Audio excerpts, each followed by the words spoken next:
Steve Dotto here. Today I want to talk to you about using your calendar a little bit more effectively. 5 killer tips to finding more productivity using your calendar. Now, calendar apps are not the sort of tool that we typically think about developing our productivity chops in. I think that's because we use them fairly sparingly, actually. We go in and we enter some data about an appointment, and then we refer to it. Mainly we refer to our calendar and use our calendar as a reference tool more than anything else. But we can still develop some really great habits and some really great techniques for getting more out of using our calendar. So for this demo, I'm going to be in Google Calendar, and I'm going to be looking at the tips in it. The first one is actually viewing the calendar, the thing that we do the most. Going in, taking a look, seeing what's coming up at a certain time or a certain date. Now, typically speaking, when you go into Google Calendar and look at a date, if it was in the future, you'd probably click on changing the view from the week at a glance that we see here to month or a different style that way.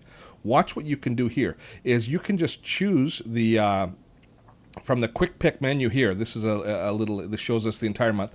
If I just click on today's date and then drag my mouse to the right hand side, I can select, say, a 2-week range like I've just done here, or a 3-week range, and then it will resolve that range onto the screen. So that's a very quick way for seeing, changing your at a glance settings for looking at your calendar. Really like that. That's a great way to do things. While we're in this area of this mini calendar here, creating appointments is something that can be a little bit click intensive. You click on create the appointment, you click on the date, you click on keep clicking. They have a natural language engine here. If you just click on the create, you create an appointment the normal way you would.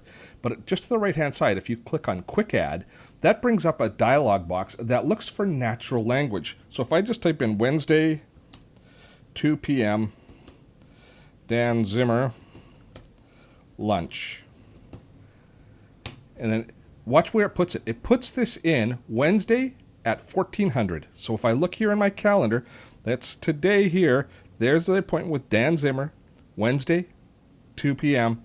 for lunch. So it looks for that natural language, the way that you put it in. You can put recurring events and all sorts of things. So that will save you some time as you're entering calendar events, especially when you're on the phone with somebody and you're making the appointment. That quick add feature is really, really useful. Let's stay on this view for a moment, and let me show you the agenda option here. And now what we get is we get a text description of everything that we have booked in the day. So this is kind of just like a handwritten out agenda of all of our appointments, just the appointments with none of the open time being reflected. So you can plan for your next meeting or your next appointment just by looking at this. Now this is useful to view your day this way, but even more useful would be to have this emailed or texted to us. So if you go over to your calendar listing over here on the left hand side, and if I click on my main calendar, which is this one here, I've got some additional options to play with, including changing the color of my calendar and a few other things. But I want to show you this reminders and notifications option. I click on that, and that brings me into how I'm notified of upcoming appointments. And one of those is to receive a daily agenda by email at 5 o'clock in the morning, effectively, and receive it by email. So I can click there and ask for it to be sent to me. And this will also allow me to modify how I'm notified of other types of appointments and upcoming events as well. But that daily agenda being emailed, that's something that a lot of people like to do and find very, very valuable. Now you might notice in my agenda here, I have the weather forecast for the day. That's something that some people like to add to their calendar, because sometimes you're cooped up in the office and you don't know what the weather forecast is for the rest of the week. So going to the weather app might be a little bit of a hassle. This way here, it's in your calendar, which is typically when you're doing your planning. Now, how you turn that option on, is you go into your settings. And you should always play around in your settings of all these applications. In Google Calendar, just like in Gmail, you also have a labs feature. Look over here. Now, we're not going to use the labs feature for this, but there's all these additional little tools that you can choose. This is one that I really like, which is the world clock, which will put a world clock in. If you have a lot of meetings that are out of your time zone, it'll help you to resolve those meetings. So the Google Labs is there as well. But for this particular case, I want to look at my general calendar settings.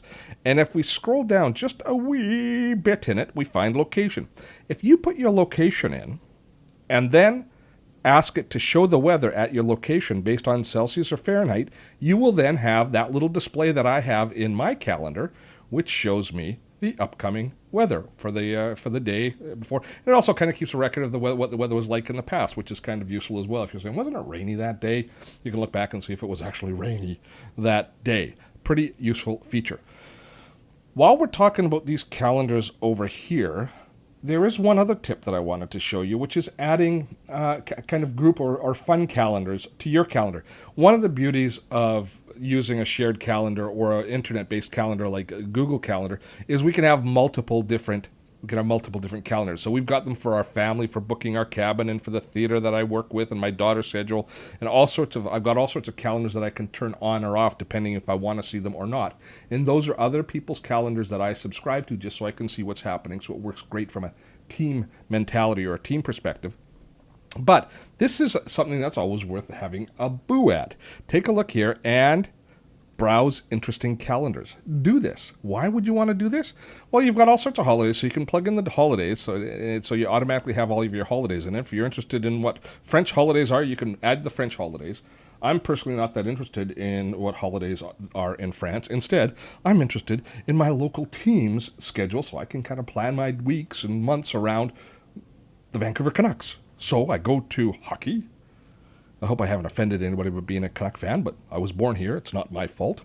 And I scroll way down, and I can add the Vancouver Canucks schedule to my calendar. And we can see all the different little pucks that show me the date. And all I have to do is click on subscribe, and now the dates of my favorite team will be automatically imported into my calendar, both home and away. That's a pretty cool way to add some extra functionality in Google Calendar. So there you have 5 tips that should make using your calendar that much more pleasant, but most importantly, make you that much more productive using your calendar. That's the goal here on Dotto Tech, is to help you master your technology.